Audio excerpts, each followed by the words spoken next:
So with the Galaxy S6, Samsung finally figured out design. This was a big deal. It was the first Samsung phone with beautiful curves and premium materials instead of those cheap and plasticky designs that the company used to crank out. So here we are a year later, and Samsung hasn't changed too much. The new Galaxy S7 and S7 Edge aren't radically different from last year's models, and they look almost identical. They're refinements and progressions. They're iterations on what was already a good product. That's really a good thing, because the S6 was a good phone, and Samsung has done enough here to make the Galaxy S7 a great phone.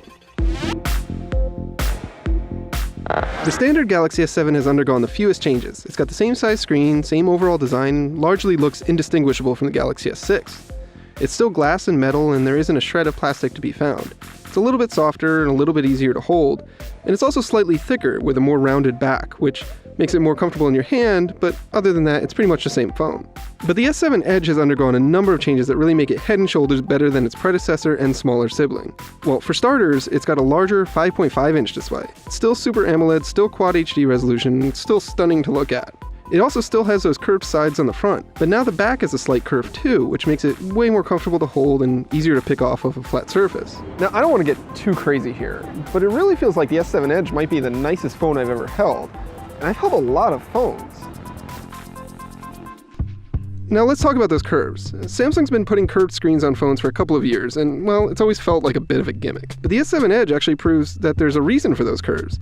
It allows for a larger display without making the phone huge. In fact, it's notably narrower than other phones with similar size screens. Look at it next to an iPhone 6s Plus, or a Nexus 6P, or the LG G4, or even Samsung's own Note 5. In each case, the S7 Edge has a similar or same size display, but it's noticeably narrower and smaller in size. That makes it easier to hold, easier to use in one hand, and easier to slip in your pocket without giving up that big screen. Finally, those curves have a reason to exist. Both phones are also water resistant this year, and they can go under 1.5 meters of water for up to 30 minutes at a time.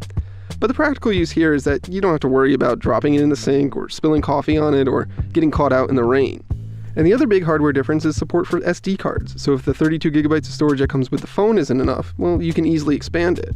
Aside from that, the hardware on the S7 is really familiar. Again, these are refinements, not overhauls. And again, that's a good thing, because last year's phones were really nice, and these ones are just better.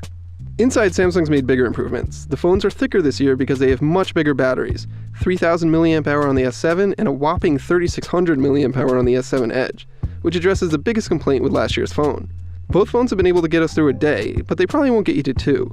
Really, if you're concerned with battery life, the S7 Edge is the one to go with. You just can't argue with the size of that battery. Both also have fast charging and fast wireless charging, so it's easy to top up when you need to. Now the S6 wasn't slow by any means, but it did get bogged down when you pushed it to the limit. The S7, on the other hand, doesn't have any performance issues that we can see.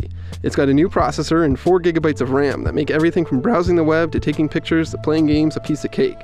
And it doesn't get nearly as warm as last year's phone did either.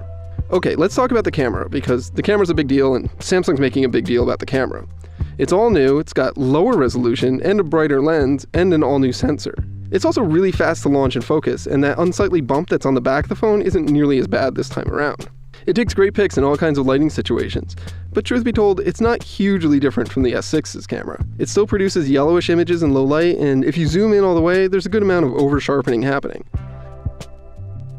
But those are pretty minor complaints. I had no problems trusting the S7 to take pics when I needed it to, and was often very happy with the results. So I've mostly been raving about the S7 and the S7 Edge so far, and that's really because there's not a whole lot to complain about. But if there is one thing to complain about, it's unsurprisingly with Samsung software. They both run Android 6.0 Marshmallow, and they have Samsung's TouchWiz interface, which is still ugly, but it's probably the best it's ever looked. You can still theme it pretty easily if you want something closer to stock Android too. The Verizon models that we've been testing are loaded with crapware, and the vast majority of it is bad and not useful. It'd be really great if Samsung stood up to carriers and stopped them from loading up otherwise great phones with a bunch of useless apps, but that hasn't happened here. Samsung has added a couple of new software features, like a bigger Edge screen on the S7 Edge. It's twice as wide as before, so it shows more information and you can do a little bit more with it than you could last year. But it's still pretty gimmicky, and I ended up turning it off most of the time. Both phones also have a new always-on display mode, which lets you easily see the date and time, or a month calendar, or even a picture if you want, without turning the screen on. But it doesn't show me app notifications, which would be way more useful, and it begs me to double tap the screen to fully wake it up, which of course doesn't work. It's like an always-on version of what Motorola and Google have done, but with less practical utility. But the overall upside here is that while these software features kind of stink, you can easily turn them off and pretend they never existed. So that's where we're at with the S7 and the S7 Edge. They're really great phones. Not perfect, but really great. And perhaps the best Android phones you can buy right now. They get the basics right. Great screens, great cameras, great performance, reliable battery life, and they have eye-catching designs and premium materials. It turns out that a new design one year and refinement on the next is a great idea. And you know what? Great ideas make great phones.